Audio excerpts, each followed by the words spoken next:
Imagine saving up for months, and maybe even years, buy tickets for the biggest event of the season. You spent hundreds, maybe even thousands, just to see the NBA's biggest stars in action. And then, this happens. What will we see from you tonight? You won't see anything from me tonight. Unfortunately, I would not be in uniform. You won't see anything from me tonight. There's no denying LeBron James is one of the greatest to ever play the game. 4 championships, 4 league MVPs, 4 finals MVPs, multiple All-Star Game MVPs, 3 Olympic gold medals, the NBA's all-time leading scorer. His legacy is undeniable. But during All-Star Weekend, he did something no one expected. At the last minute, he pulled out due to foot and ankle soreness. The first time in NBA history that a player backed out this late. An hour before the game that he wasn't going to play. Perk, give me your reaction to LeBron and his actions. I mean, look, it came out, Bron looked selfish in this situation. Not from the standpoint that he's injured and, he didn't want to be out there and play because he's trying to get over his ankle injuries and making sure that he's prepared for the season. But the fact that he could have let people know this earlier. So that's a guy like Norman Powell could have been out there as a first-time All-Star competing. His decision didn't just disappoint fans, it sparked outrage. Former players and analysts felt he was disrespecting those who actually wanted to compete. Others speculated it was a silent protest against the league. No one knows for sure. But if you've followed LeBron's career, you know he's calculated. This wouldn't be the first time his passive-aggressive moves stirred controversy. Then a clip hits Twitter. LeBron warming up days after the All-Star game, his left ankle looking just fine. Of course, LeBron's absence wasn't the only reason the All-Star game flopped, but it sure didn't help. The event was already struggling. What used to be a must-watch high-stakes showcase of the league's best talent has turned into a glorified exhibition. Fans aren't as interested, and even the players don't seem to care. The NBA tried to fix things. Commissioner Adam Silver even introduced a tournament-style format to bring back some competitive edge. But it didn't work. NBA All-Star Weekend was a failure again. This was a Dwight Howard at the free throw line miss. I hate it. And to make things worse, LeBron wasn't exactly helping his own image. Instead of leading by example, he was busy on Twitter, firing off a petty shot at Doug Gottlieb, who had criticized his son Bronny, saying he wouldn't even be a starter at Green Bay. I will say that my assistant coaches, when I said this summer, I don't know if he'd start for me. He'd start for me, right? But he's not better than Anthony Roy. He's just not. It was months-old drama, yet LeBron still felt the need to clap back. That wasn't a great look, for him or the league. Fans would rather see him channel that energy on the court, trying to dominate his fellow All-Stars, instead of beefing with a journalist over something nobody cared about anymore. Back in the day, guys like Michael Jordan and Kobe Bryant didn't let criticism distract them. They used it as fuel. That was their mentality. Jordan in particular played his final All-Star game practically on one leg, getting his knee drained all season just to stay on the court. Legends like Larry Bird, Magic Johnson, and Kobe Bryant understood what the game meant to fans. People don't know this, but one of the reasons my husband played through injuries and pain was because he said he remembered being a little kid, sitting in the nosebleeds with his dad to watch his favorite player play. He could recall the car ride, the combos, and the excitement of being lucky enough to have a seat in the arena. Kobe didn't want to disappoint his fans, especially the ones in the 300 sections that saved up to watch him play. They played through pain because they wanted to compete. They knew people spent their hard-earned money to see them play. But today, with players making more money than ever, and the All-Star Game feeling more like a corporate event than a real competition, it's no surprise that effort levels have dropped. Players even hinted that all stars should be paid just to play in the game. I mean, these guys are already earning massive contracts and endorsement deals. It's not like they need the money. Ron Harper called these dudes out, tweeting, "All of these TV shows say give them money to play harder and an incentive for the @NBA All-Star Game. Why, what happened to playing for the love of the game and it's your job? Crazy."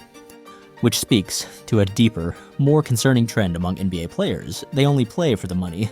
The passion and love for the game has all but evaporated.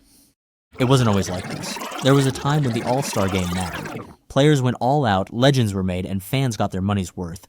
So how did we go from that to today's no defense, highlight reel scrimmage? Let's take a trip back. Yeah, we're playing offense with no defense. No, there's a little. Back in the late 1940s and early 1950s, the NBA was nowhere near the global powerhouse it is today. The league was still in its infancy, struggling to gain mainstream popularity. Unlike today, where basketball dominates sports culture, back then, professional basketball was overshadowed by college hoops, baseball, and even boxing. Attendance was low, games weren't even broadcast on national television, and many teams were bleeding money. But the biggest problem? A major gambling scandal had rocked the sport. In 1951, college basketball was hit by one of the biggest point-shaving scandals in history. Players from powerhouse programs like Kentucky and City College of New York were caught working with gamblers to fix games. This was a massive blow to basketball's credibility. Fans began questioning whether they could trust the sport at any level. Though the scandal was centered in college basketball, it cast a dark shadow over the entire game. The NBA, still fighting for legitimacy, knew it had to act fast to prevent a similar fate. The league needed something that would restore public confidence, prove its best players were competing with integrity, and capture fans' attention. That's when Maurice Podoloff, the NBA's first commissioner, and Haskell Cohen, the league's publicity director, came up with a bold idea: an all-star game featuring the league's best players. This wasn't just about putting on a show, it was about making a statement that the NBA was a league worth believing in. On March 2nd, 1951, the first ever NBA All-Star Game was held at the Boston Garden. In the Boston Garden, the first NBA East-West All-Star Game, the Dream Game. Unlike today's high-scoring exhibition, this game had a clear purpose: to prove that the NBA was filled with talented, honest players who could put on a legitimate, competitive show. The format was simple. The best players from the Eastern Conference faced off against the best from the Western Conference. Stars like George Mikan, Bob Cousy, and Ed Macaulay took the floor, and fans got to see the best of the best battle it out. The game was a massive success. Over 10,000 fans packed the arena, and the event helped shift public perception of professional basketball. The All-Star Game wasn't just an exhibition, it was a symbol of the NBA's legitimacy and its future. But while the All-Star Game had given the league a boost, basketball still had a major problem, one that threatened to bore fans and stall the game's momentum. During the early 1950s, NBA basketball was a slow, methodical game dominated by big men and deliberate, plodding play. Scoring was low, and teams would often hold the ball for long stretches to protect a lead. One infamous example, a 1950 game between the Fort Wayne Pistons and the Minneapolis Lakers ended with a jaw-dropping final score of 19-18. That wasn't basketball, it was stalling. Fans were getting frustrated, and the league knew something had to change. That change arrived in 1954, when Danny Biasone, owner of the Syracuse Nationals, proposed a revolutionary idea: the 24-second shot clock. Before the shot clock, teams would often pass endlessly or stand still, waiting for the perfect shot or just running out the clock. But with the new rule in place, teams were forced to take a shot within 24 seconds, injecting speed, energy, and excitement into every possession. The impact was immediate. Scoring skyrocketed, games became more fast-paced, and the NBA started gaining real momentum. Players who thrived in an up-tempo style, like Bob Cousy, Bill Sharman, and Paul Arizin, became household names. And the All-Star Game? It became an even bigger spectacle. With a faster pace and more scoring opportunities, it was the perfect showcase for the NBA's best talent. Fans got a glimpse of the league's new era, one defined by speed, skill, and non-stop action. But as the NBA entered the 1960s, it faced another turning point, one that would take the league and the All-Star Game to new heights. The 1960s weren't just another era in basketball history. They were the decade when the NBA truly found its identity. The league was growing, the competition was getting fiercer, and a new generation of legendary players was taking the game to another level. At the center of it all, Wilt Chamberlain and Bill Russell. Wilt wasn't just dominant, he was a force of nature. He once dropped 100 points in a single game and averaged an unfathomable 50 points per game in a season. Every time he stepped on the court, he was rewriting the record books. And when it came to the All-Star Game, fans couldn't wait to see him go up against the league's best, to see if anyone could slow him down. In 1962, Wilt put on one of the greatest all-star performances ever, scoring 42 points, a record that stood for over 50 years. This wasn't today's all-star game, with minimal defense and highlight reel dunks. This was a true battle, with players going at full speed and competing for bragging rights. Then there was Bill Russell, the ultimate champion. Unlike Wilt, Russell didn't care about scoring titles or individual stats. His focus? Winning. His defensive brilliance, leadership, and fierce competitiveness turned the Boston Celtics into a dynasty, capturing 11 championships in 13 seasons. The rivalry between Russell and Wilt wasn't just about two players, it was a clash of philosophies. Wilt's teams were built around superstar scoring, while Russell's Celtics were all about teamwork, defense, and outsmarting opponents. And this rivalry wasn't just on display in the playoffs, it played out in the All-Star game too. Every time they squared off, it was more than just an exhibition. It was a battle for bragging rights, a chance to prove whose style of play truly ruled the league. But it wasn't just Wilt Chamberlain and Bill Russell making history in the 1960s. This decade introduced a golden generation of talent that elevated the NBA's appeal and shaped the future of the game. Jerry West, a deadly sharpshooter and clutch performer, became so iconic that his silhouette was later used as the NBA's logo, symbolizing excellence and competitive fire. Oscar Robertson, one of the most complete players ever, became the first to average a triple-double for an entire season, redefining what a point guard could be. Meanwhile, Elgin Baylor revolutionized the way basketball was played. He was a high-flying forward who brought acrobatic moves, finesse, and mid-air creativity long before dunking became common. While most players in that era played a grounded, fundamental style, Baylor played above the rim, paving the way for future stars. John Havlicek was another game-changer. Known for his relentless hustle and two-way dominance, he became one of the greatest sixth men in history, before evolving into a superstar in his own right. And of course, Bill Russell's impact extended beyond winning. While he was the anchor of the Celtics dynasty, he also broke barriers by becoming the NBA's first black head coach while still playing, a groundbreaking moment for both basketball and sports as a whole. With these superstars leading the way, the NBA's popularity skyrocketed. The league wasn't just growing, it was becoming must-watch entertainment, filled with rivalries, skill, and fast-paced action. And the All-Star Game? It had transformed from a simple exhibition into a true showcase of speed, skill, and star power, where the best players in the world put their talents on full display. But as the decade progressed, the NBA wasn't just evolving on the court, it was also changing off the court in ways that would shape its future. By the late 1960s, basketball was no longer just a game, it was a movement. The civil rights movement was in full swing, and NBA players were starting to recognize that they had power beyond the hardwood. The biggest turning point? The 1964 NBA All-Star Game. This was set to be a milestone moment, the first time the All-Star Game would be broadcast on national television. For the NBA, it was a golden opportunity to showcase its best talent to the entire country. But just hours before tip-off, something unprecedented happened. The players threatened to boycott the game. At the time, the NBA didn't have a players' union, and the athletes had almost no rights. No pension plan, no free agency, no leverage over their contracts. So they took a stand. Led by stars like Oscar Robertson and NBPA president Tommy Heinsohn, the players refused to step on the court unless the league agreed to recognize their demands. It was a high-stakes standoff. The owners were furious. And for a moment, it looked like the game might not happen at all. But in the end, the players won. The NBA gave in to their demands, agreeing to start the process of creating a players' union. This was a game-changing moment. One of the first times players flexed their power and proved they weren't just athletes. They were businessmen, advocates, and voices for change. This wasn't just about better contracts, it was the first step toward the superstar-driven, player-empowered NBA we see today.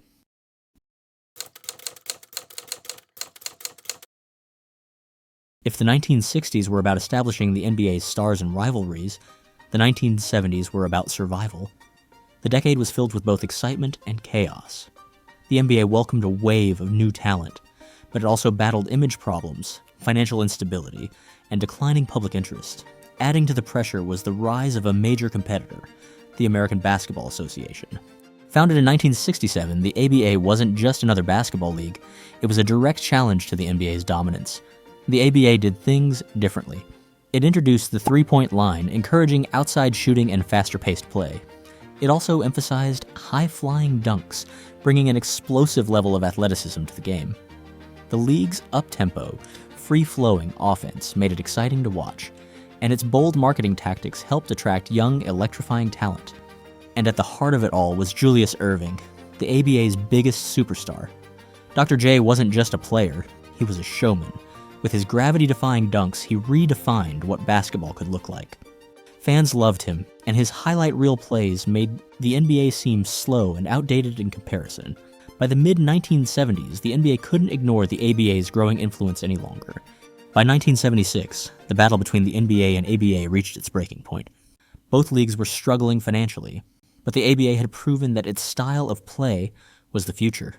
That year, the two leagues merged, with 4 ABA teams, the Denver Nuggets, Indiana Pacers, New York Nets, and San Antonio Spurs, joining the NBA. This merger didn't just expand the NBA, it reshaped the way basketball was played. The ABA's fast-paced offense and dunk-heavy play style started influencing the NBA game, and the three-point line, originally an ABA invention, was later adopted by the NBA in 1979. Dynamic scorers and athletic forwards became the new standard, paving the way for future superstars. And the All-Star Game? It evolved too. With ABA stars joining the league, the All-Star Game became even flashier and more high-scoring. It wasn't just a battle between conferences anymore, it was a showcase of style, creativity, and raw talent. But despite these exciting changes, the NBA still had serious problems. Even with the infusion of ABA talent, the league struggled with declining TV ratings, a perception of poor defense, and growing concerns about drug use among players. The league's biggest stars, Kareem Abdul-Jabbar, Walt Frazier, Bob McAdoo, and Rick Barry, were putting on incredible performances. But they weren't enough to fix the NBA's growing issues. The league had lost some of its mainstream appeal, and it needed a new identity, one that could recapture the imagination of fans and take the NBA to the next level.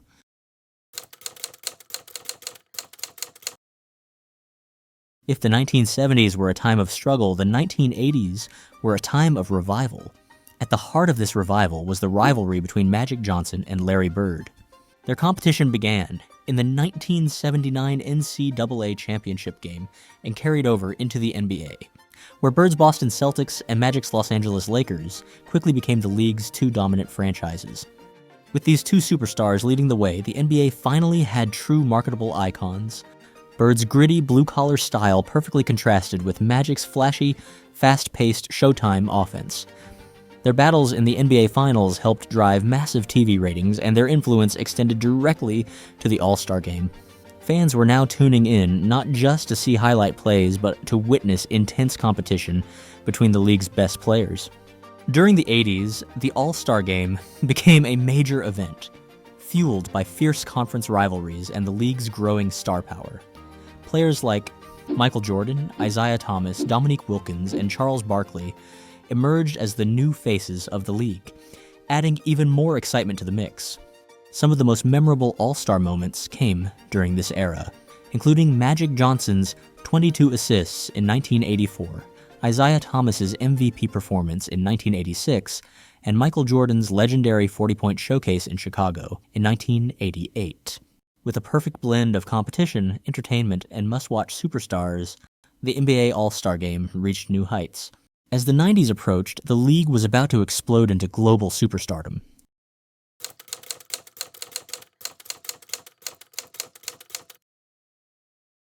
By the time the NBA entered the 1990s, it had become more than just a popular American sport. It was a global phenomenon. At the center of this global takeover was Michael Jordan. Jordan wasn't just the best player in the league, he was the most recognizable athlete on the planet. His dominance on the court and marketability off it helped elevate the NBA to new heights. Naturally, this meant the All-Star Game became bigger than ever. It was no longer just an exhibition, it was a worldwide spectacle that showcased the NBA's best talent on a massive stage. Some of the best All-Star moments of the decade came from Michael Jordan himself. In 1991, he led the Eastern All-Stars to victory in his home state of North Carolina, playing in Charlotte. Jordan put on a show, scoring 25 points, grabbing 5 rebounds, and dishing out 5 assists to help his team win. In 1992, one of the most emotional moments In NBA history unfolded when Magic Johnson returned to play in the All-Star game after announcing his HIV diagnosis. Magic's performance and eventual MVP win were a defining moment, proving that basketball was bigger than just a game. As the decade continued, new stars like Shaquille O'Neal, Penny Hardaway, and Grant Hill entered the mix, keeping the All-Star game fresh and exciting. In 1996, Shaq established himself as a dominant force, while in 1997, the league celebrated its 50th anniversary by honoring its greatest players of all time. During the 90s, the All-Star game was at its absolute peak. Players cared about winning, the intensity was real, and matchups between legends like Jordan, Karl Malone, Charles Barkley, and Hakeem Olajuwon made for unforgettable battles. The Eastern and Western Conference teams played with pride, and defense was still a major factor in the game. However, as the NBA moved into the 2000s, things started to change. The league became more entertainment-focused, and the All-Star game started shifting from a competitive battle to a highlight reel showcase.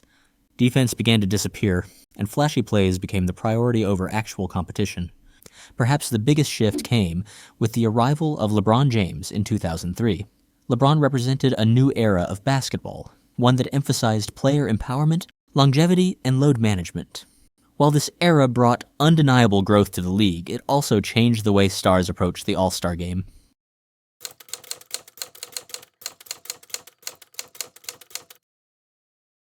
As the NBA entered the 2000s, the league had never been more popular.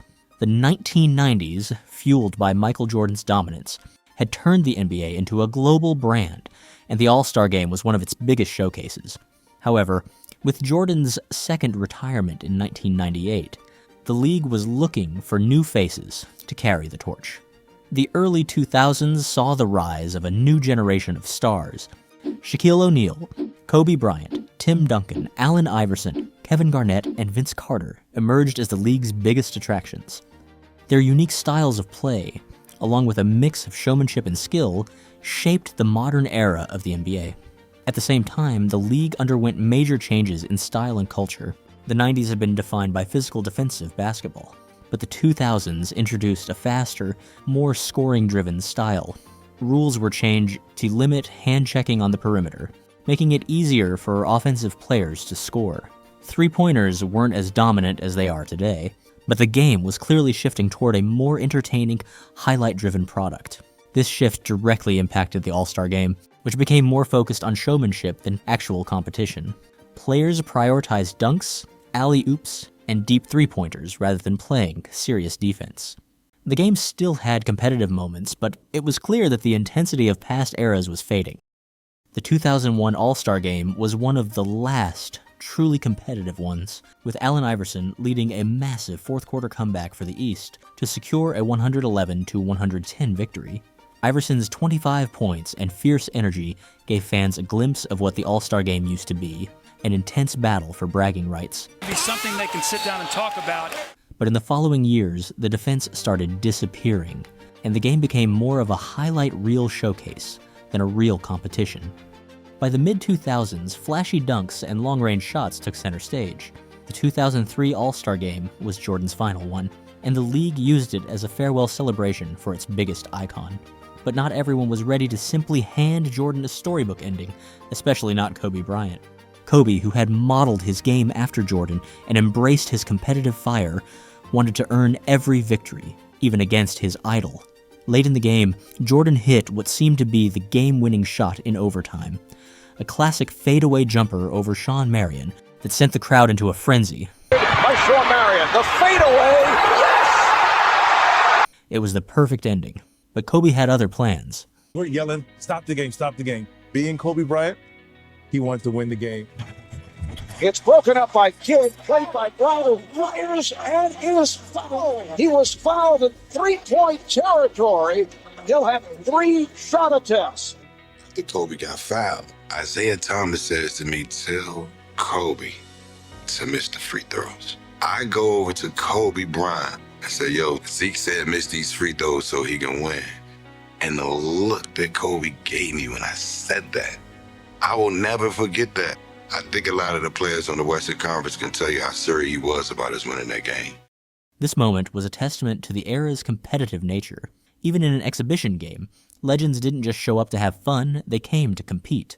Stars like Jordan, Kobe, and others treated the All-Star Game as a stage to prove themselves, creating memorable battles that fans still talk about today. That same year, LeBron James entered the NBA, marking the beginning of a new era that would shape the next 2 decades. As the 2000s came to a close, the All-Star Game had become a fun, but largely unserious event. Fans still tuned in, but it no longer had the same intensity or pride that defined the 80s and 90s. The real competition was now saved for the playoffs. However, the 2010s would take the entertainment focus even further, ultimately leading to the decline of the All-Star Game's relevance.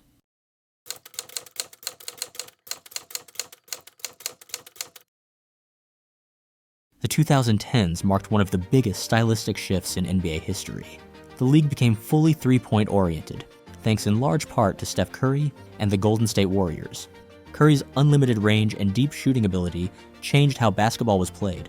The game became less about dominant big men in the post and more about spacing, ball movement, and shooting from beyond the arc. As teams adjusted, pace and scoring skyrocketed, making the NBA a more offensive-driven league than ever before. This shift had a major impact on the All-Star Game. With players taking more deep threes than ever, the All-Star Game became an all-out offensive showcase. Defense, which was already fading in the 2000s, completely disappeared in the 2010s.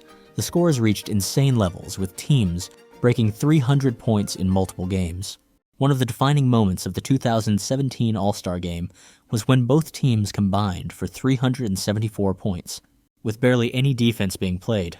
The game became a dunk contest. DeMar DeRozan of the Raptors. Well, this is the dunk contest we missed from last night. A three-point shootout and a glorified pickup game all rolled into one. Fans still enjoyed the highlights, but many began to lose interest because the game lacked any real stakes. Meanwhile, LeBron James dominated the decade, solidifying himself as the greatest player of his generation. He made 16 consecutive All-Star appearances, breaking records and furthering his influence over the league. However, as load management became more common, many stars started playing fewer minutes in the All-Star Game, or sitting out entirely. In 2018, the NBA tried to fix the All-Star Game's lack of competitiveness by introducing a captain-based format, where the top vote-getters, usually LeBron and another superstar, would pick teams' playground style. While this added some excitement, the lack of defense and effort remained a major issue. The All-Star Game had officially become entertainment first, competition second. While fans still tuned in, many older generations longed for the days when All-Star Games actually meant something. But then, in the 2020s, things got even worse.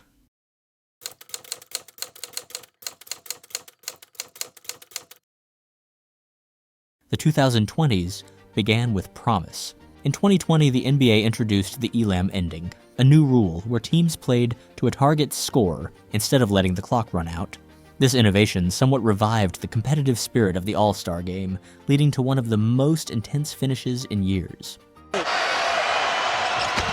Team LeBron has won it. With LeBron's team edging out Giannis's squad in a thrilling conclusion, fans hoped this was the start of a new era for the event. However, after that one bright spot, things took a drastic turn for the worse. By 2023, the All-Star Game had hit rock bottom. The event, once a showcase of the league's best talent competing at the highest level, had devolved into a glorified shoot-around. Players showed zero effort, launching half-court shots, standing around on defense, and barely running back in transition. The final score? A ridiculous 184 to 175, setting a new record for the highest-scoring All-Star Game, but for all the wrong reasons. Even NBA coaches voiced their frustration. Denver Nuggets head coach Michael Malone didn't hold back, calling it, "That is the worst basketball game ever played." Fans echoed his sentiment, expressing disappointment over what the game had become, an exhibition with no stakes, no intensity, and no reason to care. In 2024, desperate to restore some tradition, the NBA reverted to the classic Eastern Conference versus Western Conference format, which had been abandoned after 2017. The game, held at Gainbridge Fieldhouse in Indianapolis, set another questionable milestone, the first team to ever surpass 200 points in an All-Star game. The Eastern Conference's 211 to 186 victory wasn't a return to form. It was just another offensive showcase with little to no defense. Still searching for a solution, the NBA introduced a tournament-style format for the 2025 All-Star Game in San Francisco. Instead of the usual format, 4 teams, each coached by a celebrity figure, competed in a single elimination tournament. Fans saw Shaquille O'Neal, Charles Barkley, Kenny Smith, and Candace Parker, with Steph Curry playing in front of his home crowd at Chase Center and winning his second All-Star Game MVP, with Team Shaq's OGs taking the title. But even with fresh ideas and star power, the game still fell flat. The biggest complaint? The broadcast itself. Despite lasting over 3 hours, the actual gameplay totaled just 42 minutes. The rest was filled with entertainment segments, extended breaks, and unnecessary filler. Instead of feeling like a competitive event, it felt like a drawn-out celebrity showcase. Fans once again tuned out. By 2025, the All-Star Game's struggles were impossible to ignore. Viewership dropped 13%, falling from 5.4 million to just 4.7 million viewers, despite format changes, high-profile players, and new incentives. The message was clear. The NBA's adjustments weren't fixing the core issue. The biggest problem? Players just don't care anymore. With massive salaries, guaranteed contracts, and load management, today's superstars don't see the All-Star Game as a chance to prove themselves. In the past, Jordan, Bird, and Kobe treated it as a competitive battleground. They saw it as their duty to give fans a show. Deep down, they loved the game, and more than anything, they lived for the competition. But now, it's just another casual exhibition with no real stakes. The game has lost its edge, and fans have noticed.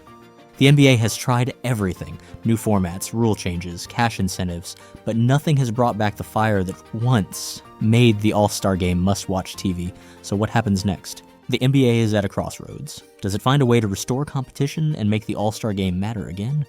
Or does it accept that it's now just a highlight show with no real meaning? One thing is certain.